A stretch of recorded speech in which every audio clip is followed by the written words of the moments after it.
आज की बड़ी खबरें, अब विस्तार से होगी खबरों पर बात। आज से देश में अनलॉक फेज 1 की शुरुआत हो गई है। दिशा निर्देशों के मुताबिक ज्यादातर राज्यों ने सबसे पहले यह साफ किया है कि कंटेनमेंट जोन में लॉकडाउन जारी रहेगा और रात 9 से सुबह 5 बजे तक नाइट कर्फ्यू भी रहने वाला है। लेकिन आज से ज्यादातर जगहों में दुकानें खोलने की इजाजत दे दी गई है। मार्केटिंग कॉम्प्लेक्सेस और मॉल फिलहाल नहीं खोले जा रहे हैं, लेकिन इन्हें खोलने के नियम कानून बनाए जा रहे हैं। दिल्ली में सीमाएं अभी सील रखी गई हैं और इसकी वजह से गुरुग्राम और नोएडा बॉर्डर पर जाम भी देखने को मिला। कोलकाता में आज से धार्मिक स्थलों को खोल दिया गया है।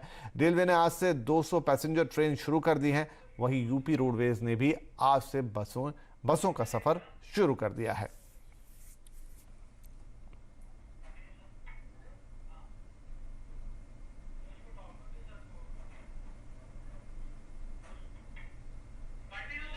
इधर एयरलाइंस को फ्लाइट में बीच वाली सीट खाली रखनी होगी। सिविल एविएशन रेगुलेटर डीजीसीए ने यात्रियों की सुरक्षा को लेकर सुप्रीम कोर्ट की टिप्पणियों के बाद यह फैसला लिया है।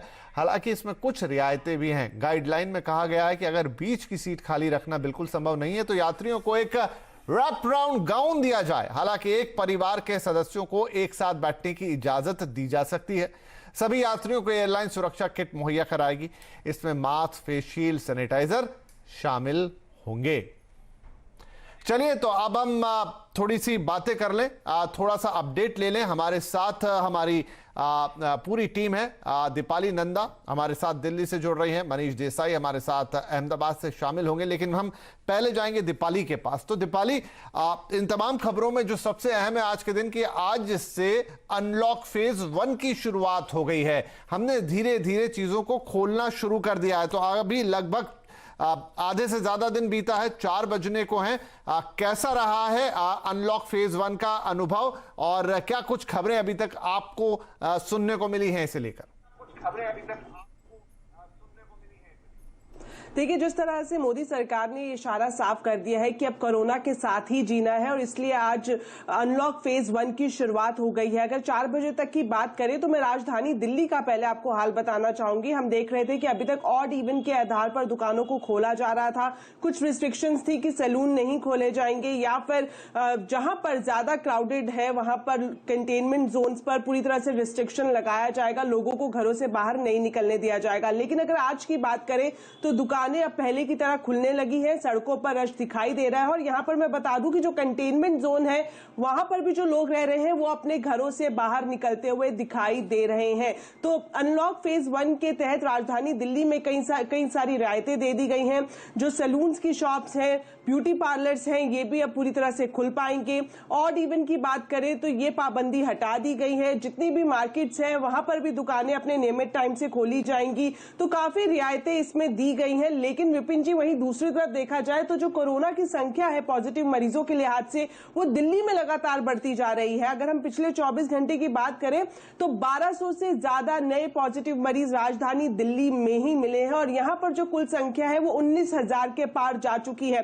हालांकि दिल्ली सरकार की अपनी अलग दलील है। उनका यह कहना है कि अगर पिछले 2 से 3 महीने की बात करें तो जो सरकार का रेवेन्यू है वो 85% से भी कम चला गया है। सरकार के पास पैसे नहीं है कि वो किस तरह से तमाम इंतजाम करे। इस लिहाज से सरकार को ये की उम्मीद है कि अगर इकोनॉमिक एक्टिविटीज की शुरुआत की जाती है तो सरकार को भी रेवेन्यू आएगा और एक बार फिर से पटरी पर दौड़ती हुई या फिर पटरी पर गुजरती हुई जिंदगी दिखाई देगी। तो राजधानी दिल्ली में अब जो हालात है वो पहले की तरह ही दिखने लगे हैं। लेकिन सबको एक बात काफी जोर से हम बताना चाहेंगे, काफी जोर देकर बताना चाहेंगे कि मैं देख रही हूं, अगर राजधानी दिल्ली की बात करें, मैं भी कुछ देर के लिए फील्ड पर उतरी थी तो मैंने देखा कि अभी भी कई सारी ऐसी जगह है जहां पर सोशल डिस्टेंसिंग का पालन नहीं किया जा रहा है। हालांकि दुकानदार अपनी तरफ से कोशिश कर रहे हैं लेकिन कस्टमर्स झुंड बनाकर खड़े हुए हैं, मास्क नहीं पहना हुआ है। तो सरकार की तरफ से ये उम्मीद की जानी चाहिए कि अगर सरकार एक तरफ इतनी सारी रियायतें दे रही है, वहीं दूसरी तरफ जो लॉकडाउन या फिर सोशल डिस्टेंसिंग के नियम है उनका भी पालन सख्ती से कराया जाए। और किस तरह से कराया जाए इसका सरकार एक पूरी तरह से मैकेनिज्म जरूर तैयार करे। ये बहुत ज़रूरी है कि अब जब हम अनलॉक वाले फेज में जा रहे हैं तो बाकी के नियम, कायदे, कानून, जिसमें सोशल डिस्टेंसिंग और तमाम जो दूसरी एहतियात हैं उन्हें बरतने को लेकर लोगों को जागरूक भी बनाना होगा, लोगों को थोड़ा अटेंटिव भी करना होगा। हम आपसे और डिटेल लेते हैं दीपाली, खासतौर पे कोरोना नंबर्स पर, लेकिन फिलहाल मैं जाऊंगा अहमदाबाद जहां पर मनीष देसाई हमारे संवाददाता है। तो मनीष, गुजरात या अहमदाबाद ये वो इलाके हैं जहां पर काफी जोर है, लेकिन फिर भी ज्वेलरी बाजार को खोलने की इजाजत दी गई है, तो किस तरह के एहतियात वहां पे बरते जा रहे हैं? क्योंकि जैसा दीपाली बोल रही थी कि दिल्ली में उन्होंने कुछ अच्छा नजारा नहीं देखा है, अहमदाबाद में क्या एहतियात बरते जा रहे हैं, क्या तैयारी है, ये जायजा मनीष देसाई ने लिया है, तो वो हम आपको दिखाते हैं। देखते हैं ज्वेलर्स ने किस तरह का इंतज़ाम किया है, क्योंकि सोने की कीमतें बढ़ी हुई है, लेकिन ज्वेलर्स ने किस तरह के इंतज़ाम किए हैं। आप जैसे ही प्रवेश करते हैं यहाँ पर सुरक्षा के इंतज़ाम तो है ही, साथ में आपका टेम्परेचर नापा जाता है। जो सिक्योरिटी गार्ड है वही जो है यहाँ पर आपका टेम्परेचर नापते हैं। इसके अलावा यहाँ पर एक सैनिटाइज करने के लिए डिस्पेंसर रखा गया है, जिसमें से ऑटोमेटिकली पानी निकलता है, यानी आपको किसी तरह की बोतल को भी नहीं छूना है सैनिटाइज़र की, या कोई आदमी भी आपको सैनिटाइज करने के लिए आगे नहीं आएगा। इसके अलावा आगे चल के हम देखते हैं तो हर एक काउंटर पर यहाँ पर इस तरह से सैनिटाइज़र की बोतल रखी गई है, ग्लव्स रखे गए हैं। जो कस्टमर आके ग्लव पहन के अगर अपना ज्वेलरी देखना चाहता है तो वो देख सकता है। साथ में मास्क, वैसे तो गुजरात में मास्क पहनना कंपलसरी है, लेकिन यहाँ पर अगर आप मास्क अलग से लेना चाहें तो फ्री में दिया जा रहा है। हमने स्टाफ की कमी नहीं की है, लेकिन सोशल डिस्टेंसिंग को ध्यान में रखते हुए हमने स्टाफ का शोरूम में आना जाना करीबन 50-70% के बीच में हम रखने जा रहे हैं, ताकि ये डिस्टेंसिंग, सोशल डिस्टेंसिंग बना रहे और कस्टमर को भी ऐसे ही ट्रीट किया जा रहा है। ज़्यादातर ज्वेलर्स जो है कस्टमर दूसरे कार्यकाल का ये पहली कैबिनेट, दूसरे कार्यकाल की 1 साल पूरे होने पर पहली कैबिनेट की मीटिंग है, इसलिए ये सोमवार को आज हुई है, पहला कामकाज का दिन है। तो इसके आज नितिन गडकरी जी है साथ में, जो मुख्य एमएसएमई के बारे में बहुत सारे निर्णय है, और तोमर जी है, एग्रीकल्चर के बारे में निर्णय है। मैं शुरू में जो निर्णय हुआ उसका एक अंश आपके सामने पढ़ता हूँ। प्रधानमंत्री श्री नरेंद्र मोदी जी के अध्यक्षता में केंद्रीय मंत्रिमंडल की बैठक आज सोमवार 1 जून 2020 को संपन्न हुई। केंद्र सरकार द्वारा अपने दूसरे वर्ष के कार्यकाल में प्रवेश करने के बाद केंद्रीय मंत्रिमंडल की ये पहली बैठक थी।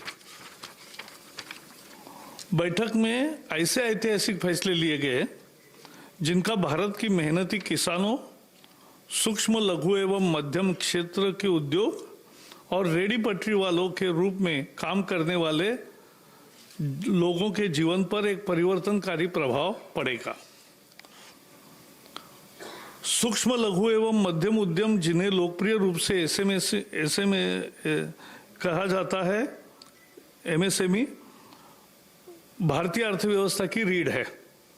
देश भर के विभिन्न क्षेत्रों में चुपचाप काम करते हुए 6 करोड़ से अधिक एमएसएमईज की एक मजबूत और आत्मनिर्भर भारत के निर्माण में महत्वपूर्ण भूमिका है।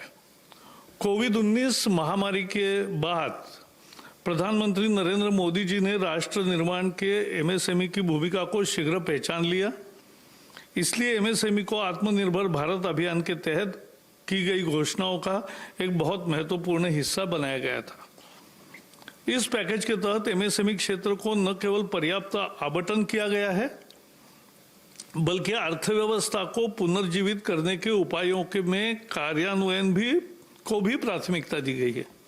कई प्रमुख घोषणाओं से संबंधित क्रियान्वयन पहले ही शुरू किया जा चुका है। केंद्र सरकार ने आज आत्मनिर्भर भारत पैकेज के तहत अन्य घोषणाओं के प्रभावी क्रियान्वयन के लिए रोड मैप भी तैयार किया है। ये महत्वपूर्ण है और इसमें शामिल है एमएसएमई की परिभाषा में परिवर्तन है। ये व्यवसाय करने को आसान बनाने की दिशा में एक और कदम है और ये एमएसएमई क्षेत्र के निवेश को आकर्षित करने और अधिक नौकरियां पैदा करने में भारत में मदद करेगा।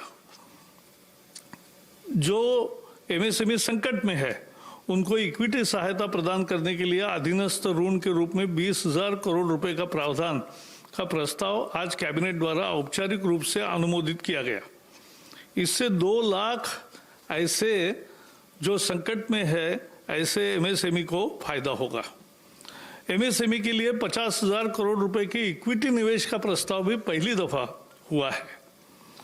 ये एमएसएमई को ऋण इक्विटी अनुपात के प्रबंधन और उनकी क्षमता वृद्धि में मदद करने के लिए एक ढांचा तैयार करेगा। यह उन्हें स्टॉक एक्सचेंज में सूचीबद्ध होने का अवसर भी प्रदान करेगा। इस तरह की सहूलत पहली दफा मिल रही है एमएसएमई उद्योगों को। एमएसएमई की परिभाषा में बढ़ोतरी और परिवर्तन किया है।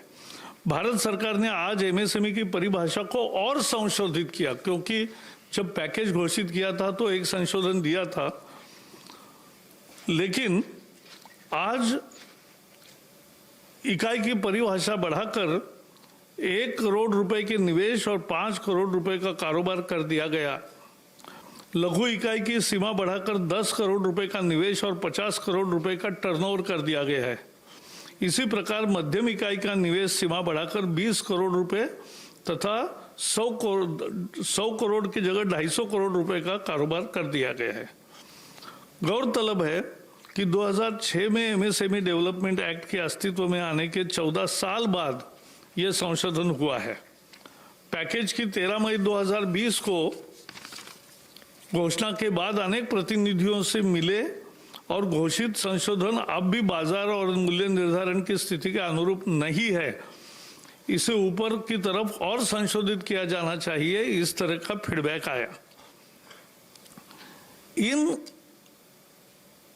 आवेदनों को सुनते हुए प्रधानमंत्री ने मध्यम एवं मैन्युफैक्चरिंग सेवा इकाइयों की सीमा को और बढ़ाने का निर्णय किया। अब यह 50 करोड़ रुपए का निवेश और 250 करोड़ रुपए का कारोबार की सीमा होगी। यह भी निर्णय लिया गया है कि निर्यात के संबंध में कारोबार को एमएसएमई के इकाइयों की किसी भी श्रेणी के लिए टर्नओवर की गणना में नहीं गिना जाएगा, चाहे वो सूक्ष्म हो, लघु हो या मध्यम हो। शहरी और आवास मंत्रालय ने विशेष सूक्ष्म ऋण योजना शुरू की है।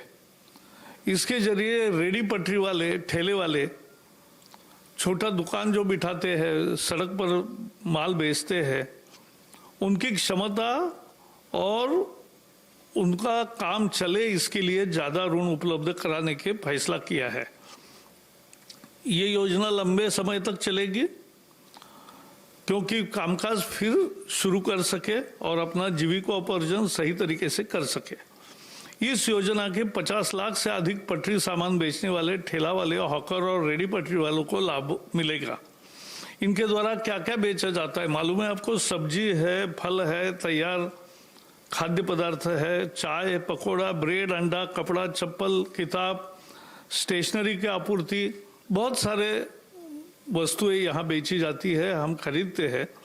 इसके अंतर्गत सलून, मोची, लॉन्ड्री और पान की दुकानें भी आएगी। भारत सरकार कोविड-19 के दौरान इनके समक्ष आई परेशानी के प्रति संवेदनशील रही है। इसी के तहत इन्हें तत्क्षण सहयोग हेतु ये ऋण की योजना शुरू की गई है, ताकि अविलंब ये अपने व्यापार को गति दे सके। स्थानीय शहरी निकाय इस योजना में क्रियान्वयन में महत्वपूर्ण भूमिका बजाएगा।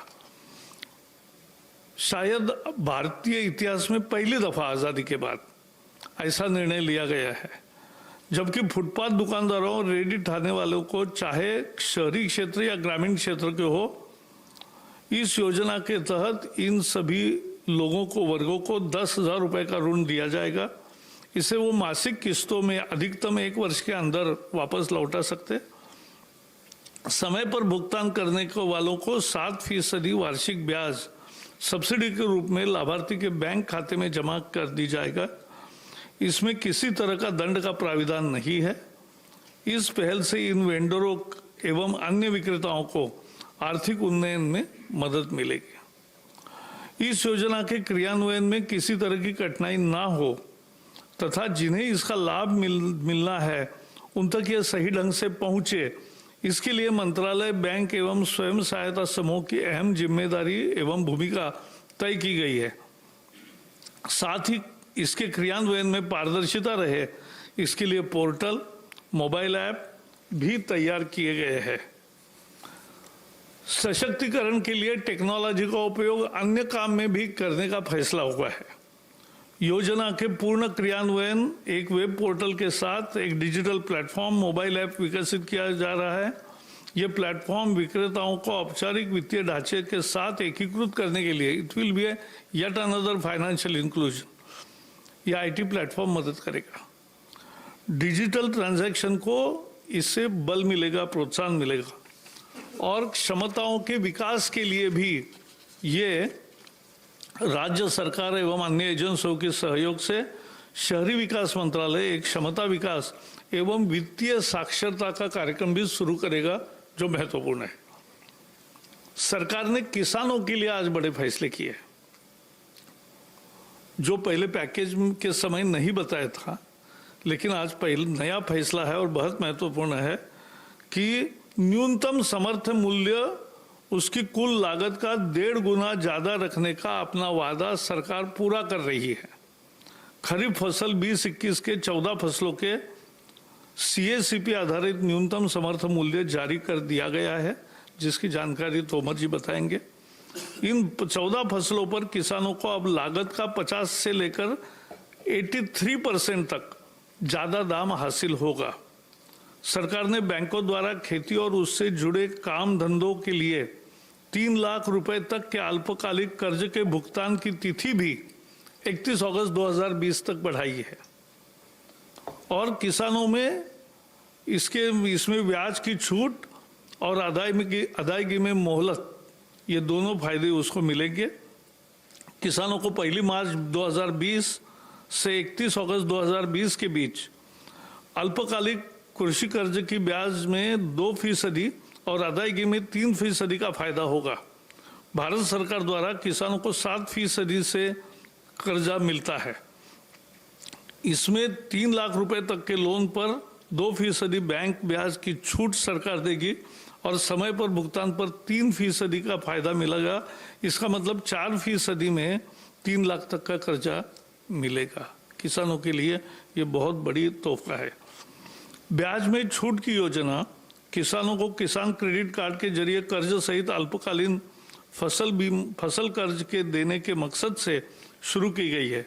पिछले कुछ हफ्तों के दौरान बहुत से किसान अल्पकालिक जो क्रॉप लोन होता है उसके अदायगी के लिए बैंक नहीं जा सके।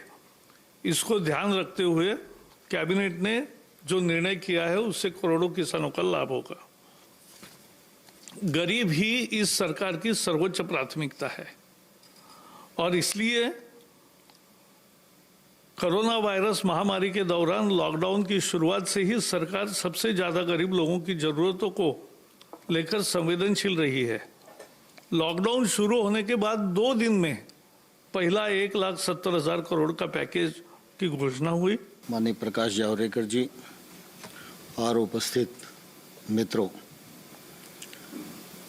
आज मंत्रिपरिषद की बैठक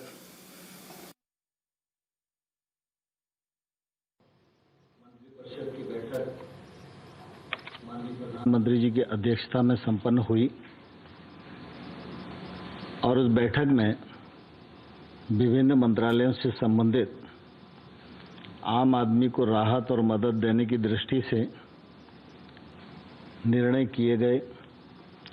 उन निर्णयों की कुछ झलक माननीय प्रकाश जी ने अपने वक्तव्य में दी है। मैं उनकी बात को थोड़ा आगे बढ़ाना चाहता हूं। आप सभी और सारा देश इस बात का साक्षी है कि वायरस का संकट के समय भी जब लॉकडाउन रहा उस समय भी भारत सरकार और प्रधानमंत्री जी की प्राथमिकता पर गांव और गरीब किसान निर्णयों के केंद्र में हमेशा रहा। चाहे गरीब कल्याण योजना के माध्यम से राहत देने का सवाल हो या कृषि के क्षेत्र में कामकाज न रुके इस दृष्टि से अनुमतियां देने का सवाल हो। जब लॉकडाउन घोषित हुआ उसी समय फसल कटाई के लिए खड़ी थी, लेकिन कटाई का सवाल हो, उपार्जन का सवाल हो, मशीन की आवाजाही की अनुमति हो, मशीन मरम्मत के लिए वर्कशॉप की खोलने का सवाल हो, हर मामले पर सरकार ने संवेदनशीलता के साथ विचार किया और उसी का परिणाम है कि किसान ने प्रतिकूलता के मौके पर भी फसल कटाई का काम पूरा किया और इस बार बम्पर पैदावार करके किसान ने देश को समर्पित की है। सरकार उपार्जन के प्रति भी काफ़ी गंभीर थी और इसलिए उपार्जन की प्रक्रिया अभी चली रही है, लेकिन आज दिनांक तक गेहूं की खरीद 360 लाख मीट्रिक टन हो चुकी है। गत वर्ष ये 342 मीट्रिक टन थी। धान की खरीद 95 लाख मीट्रिक टन हो चुकी है। गत वर्ष ये 90 लाख मीट्रिक टन थी। दलहन और तिलहन की खरीद अभी चल रही है और अभी 16.07 लाख मीट्रिक टन खरीद हुई है। ये गत वर्ष 15 लाख मीट्रिक टन थी। आप सबके ध्यान में है कि 18-19 में सरकार ने कई जो पैकेज अनाउंस हुआ था उसकी कई चीजों को मंजूरी दी गई है और साथ में एमएसएमई की अगर बात करें तो वहां पे थोड़े संशोधन भी आए हैं। अब उस लिमिट को जो परिभाषा उसको थोड़ा और एक्सटेंड किया गया। हमारे साथ रजनीश गोयनका साहब हैं जो एमएसएमई डेवलपमेंट फोरम के चेयरमैन है। सर बहुत स्वागत है आपका। तो पहले भी जो राहत पैकेज का ऐलान किया था सर, वहां पर भी परिवर्तन किया था, आज उस परिभाषा को थोड़ा और विस्तृत कर दिया गया है। एक्चुअली हम उम्मीद कर रहे थे, क्योंकि पीछे गडकरी जी से हुई थी तो उन्होंने हमें उम्मीद जताई थी कि इसमें और बढ़ोतरी की जाएगी, क्योंकि इस बढ़ोतरी करने से जो वाइडनेस आएगी एमएसएमई सेक्टर में और अधिक लोग इसमें बेनिफिट ले पाएंगे, क्योंकि जितने बैंकों से है, फॉरेन इक्विटी है, फॉरेन जॉइंट वेंचर्स हैं, फॉरेन फंडिंग है, इन सब में ये जो बढ़ाई गई है मीडियम सेक्टर को, जो डेफिनेशन में इसमें एक्सटेंशन की गई है, उससे काफी बड़ा फायदा होगा। और एमएसएमई भी जो ऑलरेडी काफी अच्छे स्तर पे काम कर रहे हैं, तो वो इसका बेनिफिट लेके और अधिक प्रोडक्शन में, क्वालिटी में, ग्लोबल बिजनेस में एस्टैब्लिश हो पाएंगे। This is going to benefit in a big way. चलिए, तो मतलब आप ये मान रहे हैं कि ये जो परिभाषा को और विस्तार किया गया है, इससे एमएसएमई को फायदा होगा और खासतौर पे इस वक्त में और ज्यादा वो अपने काम को बेहतर कर पाएंगे। बिल्कुल, ये बड़ा टाइमली है और इसको जो नियम जो है उसको मैं अप्रिशिएट करता हूँ कि कोरोना के टाइम में उन्होंने सिर्फ कोरोना को ना देखते हुए फ्यूचर को मद्देनजर रखा और इसको एक ही टाइम में जो ये इन्होंने परिभाषा को चेंज करके इसको वाइडर स्कोप दिया है, दैट इज एप्रिशिएबल। बहुत शुक्रिया रजनीश जी फिलहाल हमसे बातचीत करने के लिए, क्योंकि अभी इतना ही वक्त है। तो चलिए, बहुत सारे ऐलान या सरकार की तरफ से, लेकिन उसमें सबसे बड़ा ऐलान ये कि एमएसएमई को जो रियायतें दी गई थी उनको तो मंजूरी दे ही दी गई आज कैबिनेट में, कुछ और उसमें विस्तार कर दिया गया, परिभाषा को और विस्तृत कर दिया गया। तो फिलहाल हम यहाँ पे ले रहे हैं एक छोटा सा ब्रेक, लेकिन ब्रेक के बाद आपके लिए होगा कमोडिटी कॉल, क्योंकि वहां भी काफी हलचल है। और लगातार जुड़े रहिए CNBC आवाज पर, ताजा खबरें लगातार आपके लिए आ रही है।